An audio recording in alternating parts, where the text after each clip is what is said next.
Assalamualaikum warahmatullahi wabarakatuh. Perkenalkan, nama saya Amelia Deswana, Prodi Agribisnis Unit A, ingin menjelaskan tentang Law of Diminishing Return. Oke, di sini saya akan menjelaskan apa sih itu Law of Diminishing Return.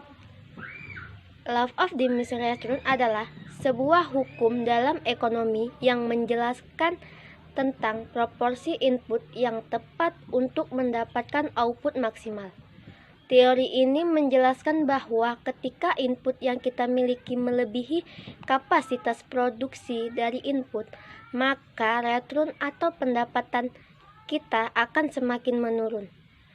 Terdapat 3 tempat dalam teori ini, yaitu fase increasing return atau pendapatan yang meningkat, fase kedua di mana pendapatan tetap meningkat tapi pada intensitas yang lebih rendah, dan fase ketiga adalah diminishing return. Fase pertama adalah fase increasing return. Contoh logis adalah misalnya kita mempunyai sawah. Dengan input petani, satu sawah memiliki kapasitas petani sebanyak 10 orang. Maka ketika kita menempatkan 1 orang petani di sana, kita akan mendapatkan output atau beras. Begitu juga jika ditambah terus sampai misalnya angka 7. Ketika level petani sudah berada pada angka 7, output akan stabil dan terus-menerus meningkat. Begitu juga jika sampai 8, sampai 9 dan 10, pendapatan terus meningkat.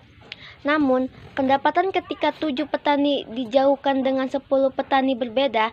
Secara logika kita bisa melihat, misalnya saja para petani ketika semakin banyak yang terlibat akan secara psikologis bertambah malas, atau mereka juga bisa bertambah susah dalam bekerja karena sawah yang mereka garap semakin penuh. Tapi pendapatan tetap meningkat. Karena oleh itu, posisi ketika petani sebanyak 8-10 bisa dikatakan fase 2 dalam teori ini. Fase 3 adalah fase diminishing. Bayangkan jika sawah yang oleh 10 orang saja sudah sempit, ditambah lagi dengan 1, 2, bahkan 3 orang lagi, maka sawah akan semakin penuh. Disinilah timbul pendapatan yang menurun. Petani yang ada di sana tidak produktif.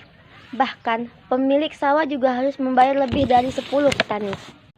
Otomatis, pemilik sawah harus membayar lebih untuk itu, sehingga pendapatan mereka akan semakin menurun.